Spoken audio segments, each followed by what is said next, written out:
পোল্ট্রির ফার্মে তো আক্রমণ করে বাগানে 4 পাইয়ে শিয়াল, আর এই ফার্মে আক্রমণ করে 2 পাইয়ে শিয়ালে। গাঁজা খাওয়া শিয়াল, ইয়াবা খাওয়া শিয়াল। যেই গজলের ভিতরে মারেফাত আছে, যেই গজলকে হালাল করার জন্য 5টা শর্ত। 5টা শর্ত কয়টা?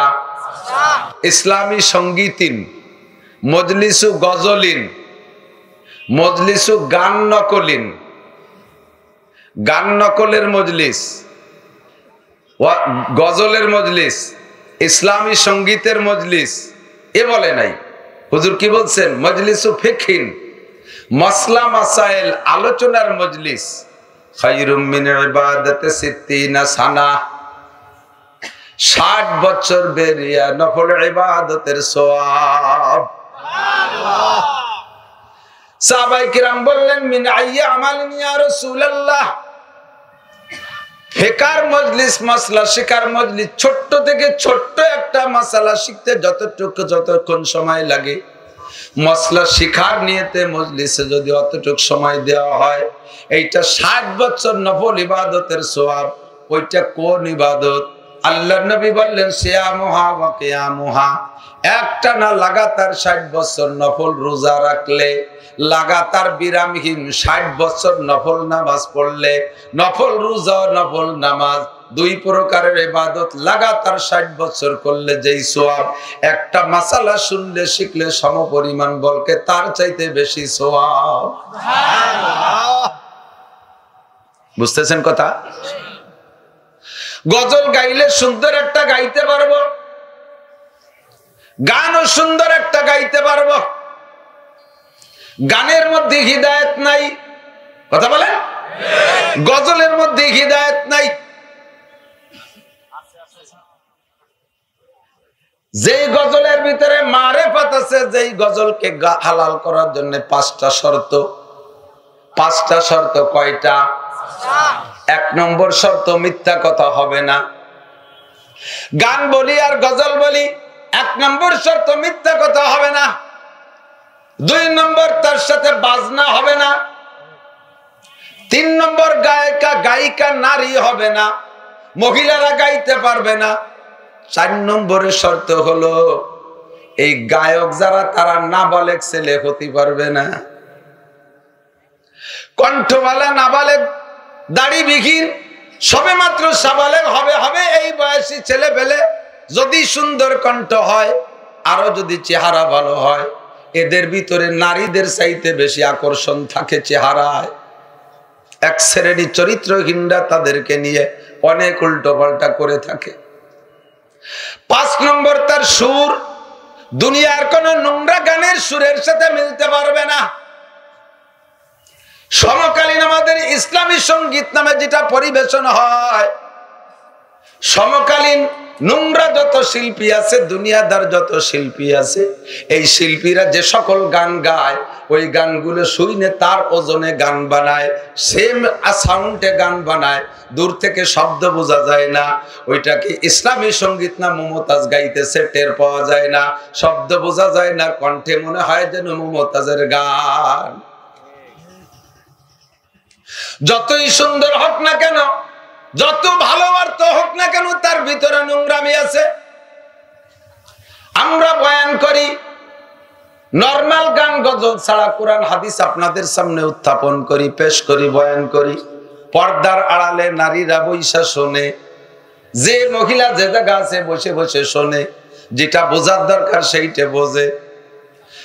আমরা বয়ান করে চলে যাওয়ার পরে এরপরে বক্তা একজন উঠছে, এ বক্তা উঠেই গজল শুরু করেছে, কারণ একজন বক্তা নামে গেলে মাঠের মধ্যে কিছুটা ভাঙচুর শুরু হয়ে যায়। পরবর্তী বক্তার টেকনিক আর কৌশল হলো এমন কিছু দিয়ে শুরু করবে যাতে ভাঙ্গা মজলিস আবার গড়িয়ে যায়। উনি স্টেজে উঠেই গজল একটা শুরু করছে, পর্দার গজল। কি জানো? পর্দায় থাকিও নারী, সাবধানে তাকিও নারী পর্দার আড়ালে, সাবধানে তাকিও নারী পর্দার আড়ালে, হাদিসে হারাম লেখে অন্য দেখিলে। সত্য কথা না? 100 সত্য না? যখন সুর দেয় গজল গাওয়া শুরু করছে বক্তা, ওই পাশে পর্দার আড়ালে এতক্ষণ বৈশা যে সকল মহিলারা বয়ান শুনতেছিল, ওরা পর্দা ফাড়িয়ে বেরোয় চলে আইছে, দেখি এত সুন্দর হুজুর কে। সাবধানে তাকিও নারী পর্দার আড়ালে, হাদিসে হারাম লেখে অন্যে দেখিলে। 100% সত্য কথা, কিন্তু যখন গজলের সুরে শুরু করছে, যারে পর্দায় থাকতে কইছে সে পর্দা ফাটায় সামনে চলে আইছে। এজন্য নবী বলেন আশ-শুআরা ইয়াত্তাবিউহুমুল গাবুন, শায়ের যারা গজল যারা গায় তাদেরকে গুমরাহিতে নাড়াচাড়া করে। গজলের মধ্যে আর গানের মধ্যে হিদায়াত নাই, গুমরাহি ছাড়া বন্ধুর ভিতরে বহুত ঝামেলা আছে, আল্লাহ হেফাজত করুক। মজলিস ফিকহিন, ওয়াজের মজলিস, যেখানে বসে ফিকহ আর মাসআলা আলোচনা হয়, একটা মাসআলা শুনবেন আর শিখবেন আমলের নিয়তে, পরবর্তীতে নফসের ধোঁকায় শয়তানের ফেবে যদি আমল নাও করতে পারেন, শিখার সময় শিখবেন আমলের নিয়তে। রাজি আছেন না? যা শুনবো বলেন আমল করব, আমল করব, বলেন আমল করব, ইনশাআল্লাহ আমল করব। পাক্কা নিয়ত করে শুনবেন, পরে যদি কারণবশত আমল করতে নাও পারেন, তবুও শিকার বিনিময়ে 60 বছর নফল রোজা আর 60 বছর নফল নামাজের সওয়াব পাবে। 60 এমনি হুজুর বলেন 60 সানা খয়রুম মিন ইবাদাতি 60 সানা, 60 বছর নফল ইবাদত, নির্দিষ্ট 60ই না, এই 60 মানে হলো অনেক অনেক বছর ইবাদতের চাইতে দামি। একে বলা হয় আদদে কাসির। বাংলায় এরকম কিছু শব্দ আছে, সংখ্যা আছে, যেই সংখ্যাটা দ্বারা নির্দিষ্ট সংখ্যাই উদ্দেশ্য না, ওই সংখ্যা দ্বারা অধিক বোঝানো উদ্দেশ্য। যেমন শুনতেছেন না আপনারা, লক্ষ্য করতেছেন, বাড়ি আপনার মেহমান আসার কথা 5 জন, সে জায়গা আইছে 10 জন, কয়জন আইছে? গাড়ি আসছে রাগে রাগে কি কয় 14-20 মানুষ আইছে। 14-20 কত হয়? 280 জন। 14-20 200, 5 জনের জায়গায় 10 জন আসলে রাগ করে কয় 14-20 মানুষ আইছে। এই 14-20 মানে নির্দিষ্ট 14-20 না, অধিক লোক আইছে, ঠিক না? এখানে 60 মানে 60 না, বরঞ্চ 60 কোটি বছরও যদি হায়াত পান, 60 কোটি বছর নফল ইবাদতের চাইতে এমন এমন মাসআলা আছে যার একটা মাসআলার দাম 60 কোটি বছর নফল ইবাদতের চাইতে বেশি। যেমন আমি একটা কব, আমি কব কইছে কয় বলেন কোন, আমি পুরোইনে বাংলা জ্বালাইতি নামছি, সব টেডি বাংলায় চলে গেছে, যে মুরব্বীকে পুরন বাংলা মোটে কেউ আনতেছেই না। বাড়িও যদি কয় নাইল রান্দা, মেয়েরা শুনে হাসি দেয়, কি কয় নাইল রান্দা? কি শাপলা ভাজি, নাইল রান্দা মোটা বলবেই না। সালুন কলি টেরই ভাই না, সালুন কি, আর সুরও তো মোটেই বোঝে না। জোল উড়ুম কলি আর 1-2 বছর 5 বছর পরে উড়ুম চেনবেই না কেউ। উড়ুম চেনেন আপনারা? মুড়ি মুড়ি চাউল ভাজা মুড়ি বানায় না, আমাকে পুরান বাংলা হলো উড়ুম, কুড়োর গোস্ত, কুড়োর চালু। আল্লাহ একটা মাসালা বলবো, পুরো মাহফিল আল্লাহর রহমতে আল্লাহর কাছে দামি হয়ে যাবে, পরে শেষ পর্যন্ত কি করছি কি কই তার তো ঠিক নাই। আমাগো লাগাম থাকে না কথা কইতে গেলে, একেবারে গল্প আত্মগর্ভে আমি সবাই প্রেসিডেন্ট আমার দুলোভাই, অমুক মন্ত্রী আমার কালুজান, প্রধানমন্ত্রী আমার এই ইত্যাদি কতি কতি লাগাম তাই না। এই জন্য শুরুতে একটু ভালো আস করি নেই। আল্লাহ একটা মাসালা হলো, এই মসজিদে চেয়ারে নামাজ পড়ে না চেয়ারম্যান মুসল্লি? চেয়ারম্যান মুসল্লি আছে নাকি? চেয়ারম্যান মুসল্লি, এই চেয়ারে নামাজ পড়ার মাসালাটা একটু কই। চেয়ারে নামাজ পড়ার মাসালা হলো, 1 নম্বরে চেয়ারে নামাজ পড়া জায়েজ, নিশ্চিন্তা। লাইসা আলাল মারিদ হারাজুন, আল্লাহ পাক কুরআনে কারীমের মধ্যে বলেন রোগীর কোনো মাসআলা নাই, সে যেভাবে তার সুবিধা হয় সেইভাবে পড়বে। তবে ফ্যাশনের মাসালা আছে, ফ্যাশনের মাসালা আছে। আর অরিজিনাল অসুস্থ রোগী যে তার চেয়ার ছাড়া উপায় নাই, এই দেখা দেখা এক শ্রেণীর মানুষ আছে হালকা একটু সমস্যা, সে রুকু সিজদা করলে করতে পারে, একটু কষ্ট হয়, তারপরও সে রুকু সিজদা বাদ দিয়ে পাশার সাথে চেয়ার একটা লাগাতি আসে মসজিদে। স্টাইল, নিউ ফ্যাশন, ভঙ্গি। আপনি হাঁটে আসতে পারলেন, মসজিদে দাঁড়ায় থাকতে পারেন 10 মিনিট, জামাতের টাইমের অপেক্ষায় দাঁড়ায় রয়েছে, তা পারে। পকেটের তে মোবাইলটা পড়ে গেছে, তা কুজো হইয়া ঘুরতে পারে। সে সময় তো পাউ দিয়ে উঠোই নেয় না, কুজো হইয়াই নেয় না। তো কুজো হতে পারলেন, দাঁড়ায়ও থাকতে পারলেন, হাঁটতেও পারলেন, নামাজে যাইয়া সিজদায় যেতে পারেন না, এই জায়গায় আপনার সমস্যা। আপনি শুরুতে যাইয়েই চেয়ার পাইতে বসে থাকবেন ভাব দিয়া। আবার একটু যদি পয়সাওয়ালা মুসল্লি হয়, একটু স্থানীয় প্রভাবশালী হয়, ইমাম বরাবর পিছনে চেয়ার নিয়ে বসে। যদি কেউ কয় কাকা আপনি ওই জায়গা বইছেন, এই টাইলস বেশিরভাগ আমার দেয়া, টাইলসের বুড়ো আঙ্গুল গুড়াই, এ ছাদ আমার দেয়া, কয়টা ফ্যান কিনে দিছিস, সব উনি দেশে। এই জন্য ইমাম বরাবর উনি বলে থাকি সত্য কথা। ইমাম বরাবর ওই লোকটা দাঁড়াবে, কোন চেয়ারম্যান নয়, এমপি নয়, মন্ত্রী নয়, মিনিস্টার নয়, কোন দারোগা নয়, ওসি নয়, কেউ নয়, কোন বড় অফিসার নয়, মহল্লার একজন ভিক্ষুকও যদি হয় তাহলে ইমাম বরাবর দাঁড়াবে সেই লোকটা, যে লোকটা ইমামের অ্যাসিস্ট্যান্ট হওয়ার যোগ্যতা রাখে। নামাজের মধ্যে ইমামের বাই বই হুসফাস ছুটে যেতে পারে, আর এই পারে। যখন ছুটে গেছে, ছুটছে তো ইমামের, ওজু ছুটছে কার? মুসল্লিরা তো কেউ বাদ দেয়নি, মুসল্লিকে কেউ ছোটে নাই, কাজেই ইমামের ওযু ছুটছে, ইমামের নামাজ ছুটবে। এখন ইমামের নামাজ না থাকলে মুসল্লিকে নামাজ থাকে? 500 মুসল্লি দাঁড়ায় আছে, ইমামের নামাজ ছুটে গেছে, বাই ছুটে গেছে, ওযু ছুটে গেছে, ইমামের নামাজ নষ্ট। এখন মুসল্লিরা গোপন ভাবে আল্লাহর কাছে অভিযোগ করে, আল্লাহ আমরা তো এই আকাম করলাম না, করলো তো উনি, তা ওনার কারণে আমাকে নামাজ ছুটবে কা? আল্লাহ কয় ঠিক আছে, তোকে নামাজ থাকবে, তোরা যার যার জায়গায় থাকবি, নামাজ ঠিক আছে। ইমামের ছুটছে, ইমাম একজন নায়েবে ইমাম, অ্যাসিস্ট্যান্ট ইমাম বানাই দিয়ে চলে যাবে, সে তোমাদের বাকি নামাজ পড়াবে। কতক্ষণ এরকম লাহেক, এরা কি কয় লাহেক। এখন এই হদস লাহেক হয়েছে, সমস্যা হয়েছে।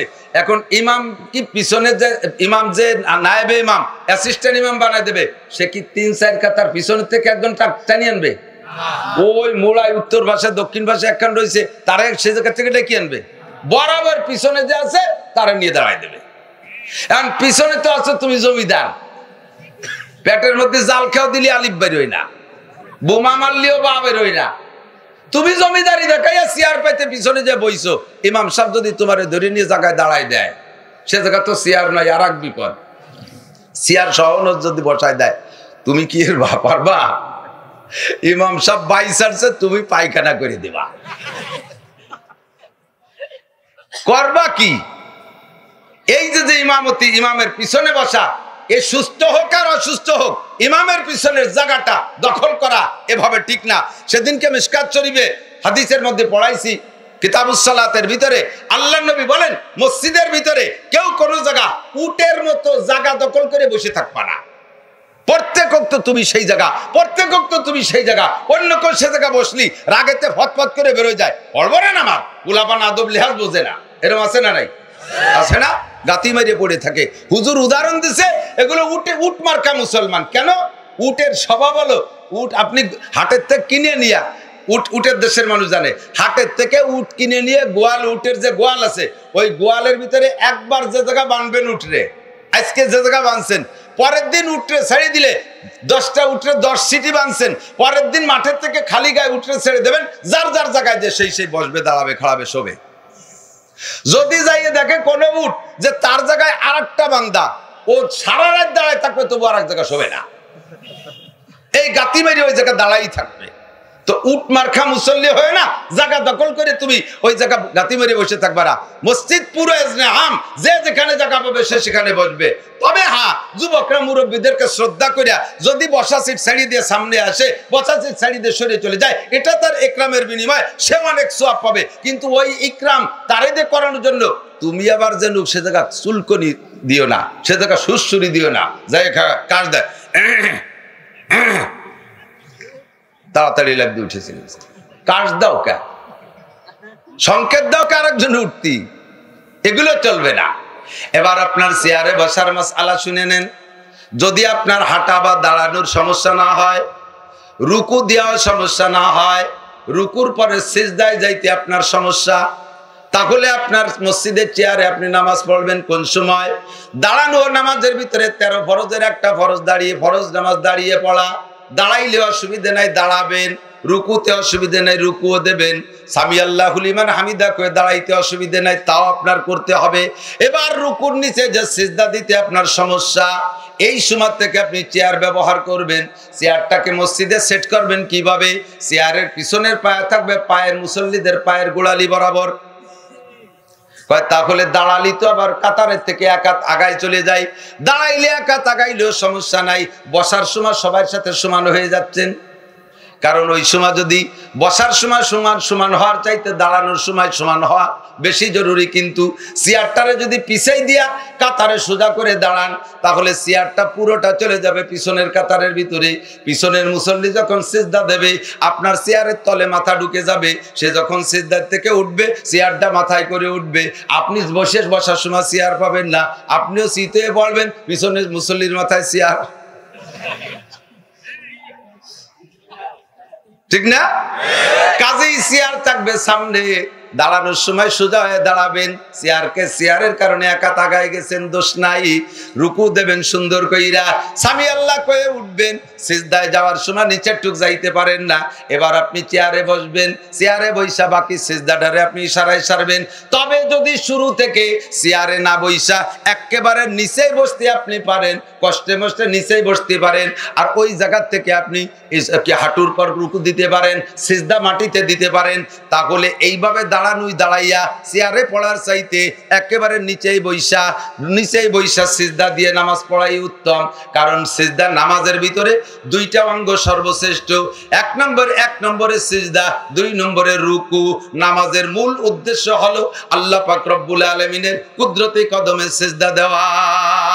চোখের ইশারায় সিজদা দিয়ে মনে তৃপ্তি পাওয়া যায় না, আত্মতৃপ্তি হয় না। মাটিতে সিজদা দিলে আল্লাহু আকবার মনের ভিতরে আলাদা রকম মজা পাওয়া যায়। এই জন্য চেয়ারে বইসা ইশারা ইঙ্গিত না কইরা আপনি নিচেই বসে আপনি সিজদা দিয়ে নামাজ পড়ার চেষ্টা করবেন। এই যে মাসালাটা বললাম, এই মাসালাটা না জানার কারণে এতদিন পর্যন্ত যত নামাজ এই সাইজের মুসল্লিরা চেয়ারে বসে শুরু থেকে পড়ছেন, আপনাদের নামাজ বাতিল হয়ে গেছে। আবার নামাজগুলো কাজা পড়ে দিতে হবে, নইলে একক নামাজের কারণে 80 হুতবা জাহান্নামে পড়তে হবে।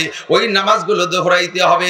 নামাজের ভিতরে আপনি ফরজ তর করেছেন, আর 13টা ফরজের যে কোনো একটা ফরজ যদি ইচ্ছায় হোক আর অনিচ্ছায় হোক সাইরা দেন, সুইটা যায়, আপনার নামাজ হবে না। কথা কি বুঝে আসছে? ভাই, শতকরা 99% মানুষ আমার দিক তাকান, শতকরা ভুল বলছি, শতকরা 50% নামাজি মানুষ, বিশেষ করে যারা নিউ নামাজি, বাংলাদেশ তিজর পড়ে নাই, দাওয়াত তাবলীগে গিয়ে মাসালা শেখে নাই, উলামায়ে কেরামের মজলিসে বৈশা মাসলা শেখে নাই, নতুন মুসল্লি, এরা নামাজের অনেক মাসালাই জানে না। মাগরিবের নামাজ ফরজ কয় রাকাত? একটু কন। আপনি ইমামের পিছনে যাইয়া পাইছেন 1 রেকাত। কয় রেকাত? 1 রেকাত পাইছেন। ইমাম সাহেবের সাথে 1 রেকাত পড়ে আত্তায়াতুতি বসছেন। এবার ইমাম সাহেব তো 2 রেকাত, ইমাম সাহেব তো পড়ে ফেলাইছে কমপ্লিট, আপনি শেষের 1 রেকাত পাইছেন। সালাম ফিরাইছে ইমাম সাহেব, আপনি কি করবেন? দাঁড়ায় যাবেন। এই দাঁড়াইয়া বাকি যে 2 রিকাত আছে, এই 2 রিকাত পড়ার ভিতরে মুসল্লিরা 2 রকম হয়ে যায়। কেউ মনে মনে ভাবে যে আল্লাহ তো 3 রিকাতে আমার কাছে 2টা বৈঠক পাবে, 1 বৈঠক তো 1 রিকাতের পরে, আর 1 বৈঠক 2 রিকাতের পরে। 1 রিকাতের পরে যে বৈঠক সেটা তো ইমাম সাহেবের সাথে দিয়ে আসি, আর 2 রিকাতের পরে একটা বৈঠক পাবে, একবারে 2 রিকাত পড়ি আমি শেষ বৈঠক দিয়ে দেই। হাজার হাজার মুসল্লি আছে এরকম করে কি করে না?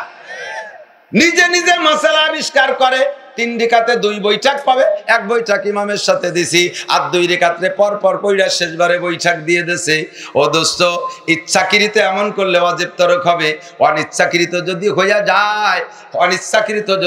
যায়, ইচ্ছাকৃত করলে সিজদা দিলে হবে, আর অনিচ্ছাকৃত এই ভুলটা করার কারণে আপনি মাপ পাইতে পারেন, কিন্তু ইচ্ছাকৃত যদি এরকম করেন তাহলে কিন্তু ওয়াজিব তরক হইছে। ওয়াজিব তরক হলে সিজদা দিতে হয়, কি দিতে হয়? ওদিকে সে সিজদা জানে না, সিজদা আপনার মাসালা হলো, যদি শেষ রিকাত পান, ইমাম সাহেব সালাম ফিরানোর পরে পরে যে 2 রিকাত আছে, 2 রিকাতের প্রত্যেক রাকাতে বসতে হবে, প্রত্যেক রাকাতে বসতে হবে। এই একটা মাসালার দাম 1 লক্ষ বছর নফল ইবাদতের চাইতে বেশি। সুবহানাল্লাহ। শুনে নেন যুবকরা, যুবকদের মজার ওয়াজ আসতেছে আমার ভাই ইলিয়াসুর রহমান জিহাদি। আমিও বলে থাকি সময় আমার কম, অল্পক্ষণের ভিতরে ইনশাআল্লাহ কয়েকটা মাসালা শিখাই দেই।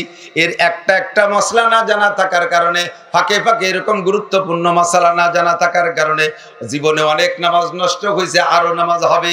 জোহরের নামাজ ইমামের পিছনে 4 রাকাত পাইছেন আপনি, 1 রাকাত, কয় রাকাত? 1 রাকাত পাইছেন, বাকি রয়েছে 3 রাকাত। এই 3 রাকাত আপনি পড়বেন কিভাবে? অনেকের বুঝ বাকি যে 3 রাকাত রয়েছে তার ভিতরে আর 1 রাকাত শুধু ফাতিহাওয়ালা 1 রাকাত, তাই না?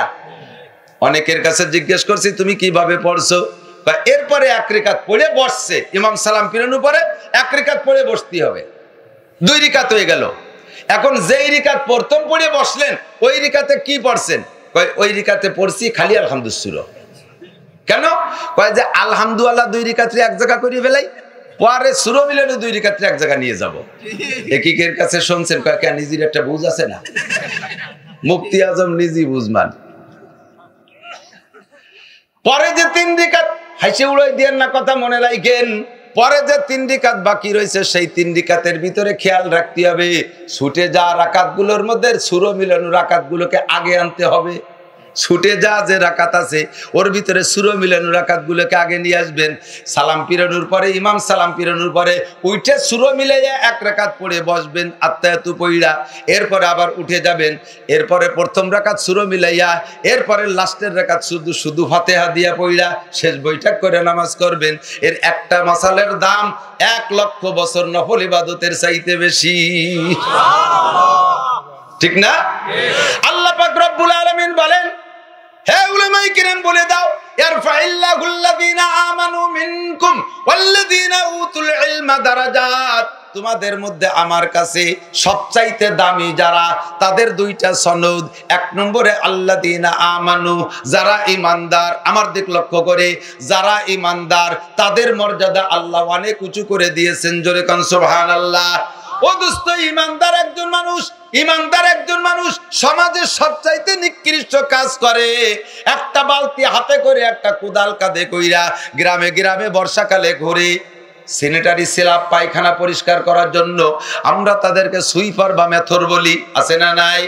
এমন নিম্ন পর্যায়ের একটা লোক সমাজের সবচাইতে ছোট কাজ করে, কিন্তু লোকটা ঈমানদার, লোকটা নামাজ পড়ে, নাপাক কাম করলেও নাপাক কি বলা হয়, ময়লা পরিষ্কার করে বেড়ায়, পায়খানা সাফ করে বেড়ায়, এত নিম্নমানের কাজ করে। তবে সময় হইলে লোকটা পরিষ্কার হইয়া নামাজ পড়ে, লোকটা ফজরবাদ কোরআন শরীফ তিলাওয়াত করে, লোকটা মাগরিবের পরে 4 রাকাত 6 রাকাত আওয়াবিন পড়ে, লোকটা বেলা উঠলে ইশরাকের নামাজ পড়ে, লোকটা নিয়মিত তাহাজ্জুদের নামাজ পড়ে। ইয়ারফাইল্লাহুল্লাযীনা আমানু মিনকুম।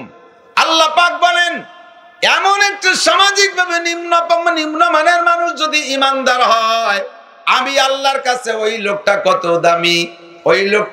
দামি, ওই সমস্ত লোকদের চেয়ে।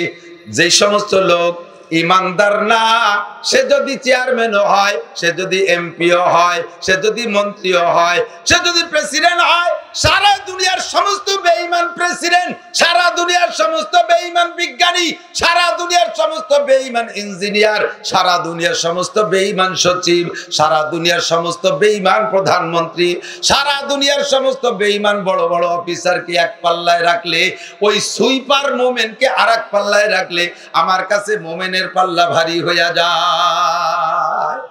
ইয়ারফাইল্লাহুল্লাযীনা আমানু মিনকুম, 2 নম্বর বলন্দ সম্মানী ব্যক্তির দ্বিতীয় সনদ হলো ওয়াল্লাযীনা উতুল ইলমা দারাজাত, যাদেরকে আল্লাহ তাআলা ইলম দান করেছেন, যাদেরকে আল্লাহ তাআলা ইসলামী ধর্মীয় ইলম আর জ্ঞান দান করেছেন, তাদের মর্যাদা ঈমানদার হওয়ার পরে যদি ইলমে শরিয়ত জানে, তার মর্যাদা দুনিয়ার সব চাইতে বেশি। শিক্ষিত লোক আর অশিক্ষিত লোক কোনদিন সমান হইতে পারে? এ যুবক আমার দিক তাকা, দুনিয়ার থেকে বিশেষ করে বাংলাদেশ থেকে শিক্ষা একেবারেই ধূলিসাৎ হয়ে যাচ্ছিল, বিলুপ্ত হয়ে যাচ্ছিল। আর সেই গুলার দিকে ফিরে কবে আসবে আল্লাহই জানে। আর যদি 2টা বছর করোনা এইভাবে থাকতো, আর 2টা বছর যদি করোনা এভাবে থাকতো, স্কুল কলেজ ইউনিভার্সিটিতে ছাত্র ছাত্রী খুঁজে পাওয়া যাইতো না। আর 2 বছর থাকলে বুঝে ফেলতো গার্জিয়ানরা যে না এমন আর করবে না, কালি কালি মাইয়ের আর বতি লাভ নাই, তাড়াতাড়ি বিয়ে দিয়ে দিয়া ভালো। মাইয়েগুলো বিয়ে দেবে, মেয়ে শূন্য স্কুল কলেজে, ছেলেরা চিন্তা করবে বাপের গাড়ে আর কতদিন বোঝা হয়ে থাকবো, বাপের গাড়ে কতদিন বোঝা হয়ে থাকবো। কাজে কাজে তাড়াতাড়ি ইনকামের দিকে নাইমা যাই। 4টে বছর পর পর বন্ধ থাকলে স্কুল কলেজ শূন্য হয়ে যাইতো। এই মাত্র 1.5 বছর বন্ধ থাকার ভিতর দিয়ে আমার পর্যবেক্ষণ গোটা বাংলাদেশ যতটুকু জানি, প্রায় 25% ছেলেরা, 25% ছেলেরা স্কুল কলেজ থেকে বের হইয়া পাবলিক হয়ে গেছে, আর কোনোদিন স্কুল কলেজে আসবে না, এমন হয়ে গেছে। কথা বলেন ঠিক কি ঠিক না? এমনি তারা পড়তে চায় না, আর মোবাইলে এমন করে বেলাইছে, মোবাইলে লুডু আছে না নাই? মোবাইলে ফ্রি ফায়ার গেম ছিল না? ফ্রি ফায়ার খেলতে খেলতে খেলতে খেলতে এই 2 আঙ্গুল অটো হয়ে গেছে, হাতে মোবাইলে তাও এরকম হতে থাকে। রাতের ঘুম শেষ, জীবন শেষ, যৌবন শেষ, এমনিতে মোবাইলে মারছে, এরপরে গাজায় মারছে, ইয়াবায় মারছে, ফেন্সিডিলে মারছে, হিরোইনে মারছে, যাও বাকি ছিল তা করোনায় মারিয়ে গেছে। ঠিক কি ঠিক না? লেখাপড়া এমনিতেই করতে চায় না। 16 বছরে পাঙ্কু পাঙ্কু পোলাপান, রাস্তা ইনকামের অভাব নাই, তাড়াতাড়ি অটো কিনে দাও, তাড়াতাড়ি মোটরসাইকেল কিনে দাও, মোটরসাইকেলের টিপ মারে তোমার 1 বছরের টাকা শোধ করে দেব, এরপরে গাড়ি আমার এমনিতে থাইকা যাবে। ছেলে পেলে মোটে পড়তে চায় না। ও আমার সোনা লক্ষ্মী ছেলে পেলেরা, ভালো করে শোন, মন দিয়ে করো সবে বিদ্যা উপার্জন, মন দিয়ে করো সবে বিদ্যা উপার্জন, সকল ধনের চেয়ে বিদ্যা মহাদান, এই ধন নাহি কেউ নিতে পারে কেড়ে, যতই করিবে দান ততই যাবে বেড়ে। মন দিয়ে করো, মুখস্থ করো, মন দিয়ে করো সবে বিদ্যা উপার্জন, সকল ধনের চেয়ে বিদ্যা মহাদান, এই দান নাহি কেউ নিতে পারে কেড়ে, যতই করিবে দান ততই যাবে বেড়ে। দুনিয়ার সব জিনিস দিলে তাৎক্ষণিক কমে যায়, কিন্তু 2টা জিনিস দিলে তাৎক্ষণিক বাইরে যায়। যাই দেবেন তা যা দেবেন তাই সেই পরিমাণ কমে যায়। 5 মণ পেঁয়াজেতে 1 মণ দিলে 4 মণ হয়ে যায়, 5 মণ ধানেতে 1 মণ দিলে 4 মণ হয়ে যায়, 500 টাকার থেকে 100 টাকা দিলে 400 টাকা হয়ে যায়। নগদের সামনের পর কমে যায়, কিন্তু 2টা জিনিস নগদের সামনের পর বাইরে যায়। একটা হলো আগুন, আর একটা হলো বিদ্যা। কথা বলেন ঠিক কি ঠিক না? আগুন আর বিদ্যা, একটা মোমের মাথা থেকে 1000 মোমের মাথায় যদি আগুন দেয়, প্রথম মোমের মাথার আগুন কমে? যত দেবেন তত বাড়ে। 2 নম্বরে বিদ্যা, যত দেবেন তত বাড়ে।